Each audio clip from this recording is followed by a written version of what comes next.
Boa noite a você aí do outro lado. Começou mais um mês de agosto. Dizem que é o mês do desgosto. Pelo menos por hoje, se não foi uma beleza o dia do mercado, não foi tão mal, pelo menos, quanto foi na última sexta-feira, último pregão de julho, com perdas violentas na bolsa e alta violenta no dólar. Começa agora o seu saldo do dia 2 de agosto de 2021, em que o Ibovespa chegou a subir mais de 2%, mas fechou com uma alta de só 0,59%, pagando só uma partezinha pequenininha daquela queda da semana passada, à altura dos 122.516 pontos. O dólar, por sua vez, no mercado à vista, chegou na mínima ali, chegou a cair quase 2%.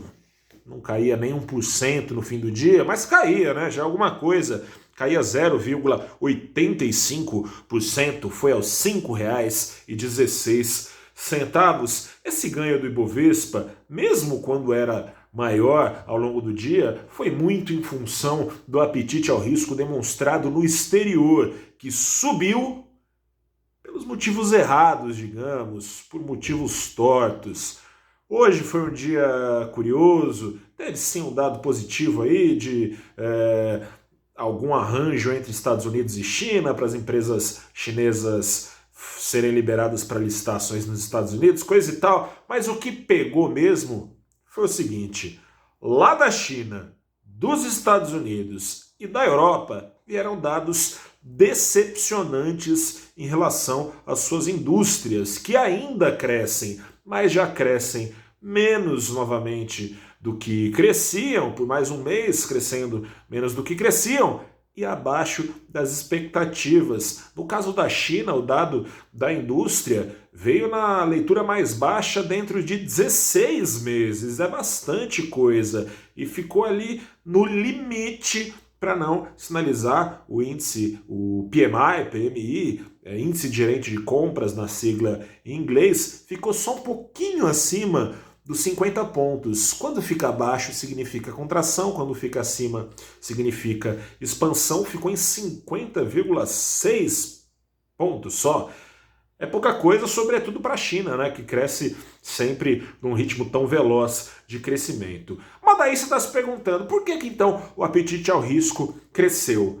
Você que acompanha o sobe e desce do mercado diariamente, desde o ano passado aqui com o saldo do dia, sabe que as bolsas, os ativos especulativos de forma geral, mas as bolsas com maior destaque, porque são dentre os ativos especulativos aqueles que mais movimentam dinheiro, bolsas têm sido conduzidas aos recordes muito antes da economia mundial voltar a crescer, muito antes já de ter vacina, muito antes de se sonhar com uma página virada na pandemia. Como? Com estímulos de bancos centrais, com destaque para os estímulos do Banco Central americano na base de juros zero, isso desde março de 2020, e também, simultaneamente, de injeções de dinheiro vivo dentro do mercado com a recompra de títulos. Investidores vendendo seus títulos para o Tesouro Americano, de volta para o Banco Central americano, e colocando dinheiro onde mais tende a trazer retorno, bolsas representando então a retomada de receitas de empresas na crise, mas ações sendo turbinadas por essa dinheirama em proporções nunca dantes vistas pelo mercado financeiro mundial. Ou seja, por isso motivos tortos, não significa, não tem economia crescendo mais do que se pensava, pelo contrário, ou seja, pode ter receitas de empresas menores do que se pensava. Mas tem, e talvez, só talvez, a especulação, sobrevida maior dada aos estímulos de bancos centrais, enquanto a economia real dá eventualmente esta fraquejada. Mas não foi só isso não, porque quando o Ibovespa hoje subia, não repunha, mesmo no melhor momento, com alta de 2,25, não repunha aquela perda de 3% da semana passada. pelas próprias pernas do Brasil. Para começar, tem aquela tensão clássica de decisão de juros, tem juros aí para serem decididos na quarta-feira, mas essa decisão em especial tem uma tensão adicional porque pode representar um divisor de águas no mercado financeiro nacional. Juros estão em patamares muito estimulativos desde agosto do ano passado, quando foram aos 2%, vem subindo desde o começo desse ano, mas ainda mantendo o grau estimulativo. Porém, contudo, todavia, quem está bastante estimulada a subir é a inflação. Por causa de uma inflação ameaçando fugir do controle, pode ser que o Banco Central não só suba a Selic em um ponto, uma paulada aí, muito tempo que isso não acontece no Brasil, em um ponto a Selic. Pode ser que não só isso aconteça, que o Banco Central sinalize que enquanto se discute aumentar a validade de estímulos lá fora, pode ser sinalizada a retirada, não só a retirada total, que já está sinalizada, né, desde a última reunião de estímulos no decorrer deste ciclo de alta.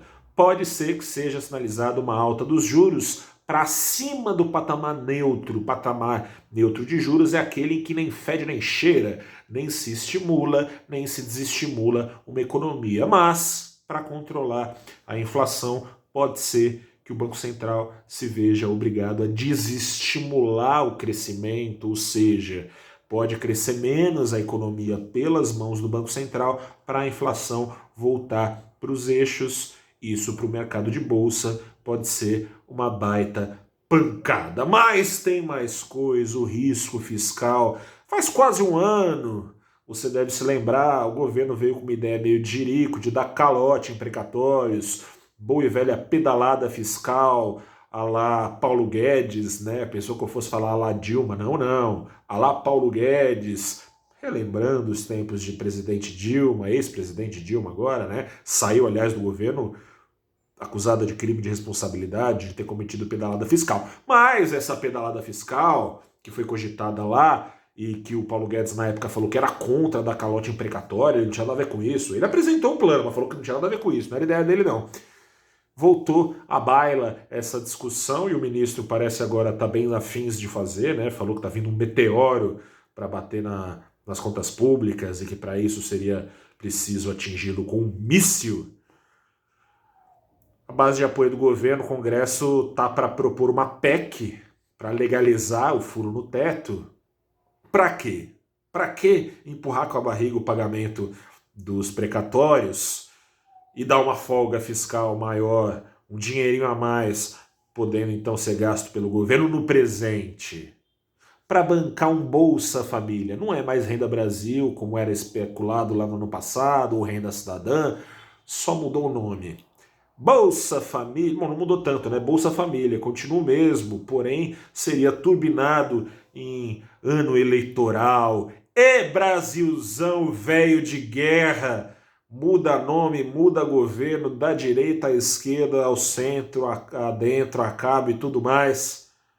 A história se repete com isso, investidores ressabiados estão, e com razão. Se esse é o governo liberal, imagina se não fosse. Eu fico por aqui e volto amanhã para te falar se esse problema saiu ou não do radar, se ele entrou com mais força, coisa e tal. Vamos ver o que acontece. Tomara que agosto não cumpra a sua sina popular de ser o mês do desgosto, no caso, para o investidor. Eu sou o repórter Gustavo Ferreira, fico por aqui, até a próxima e tchau!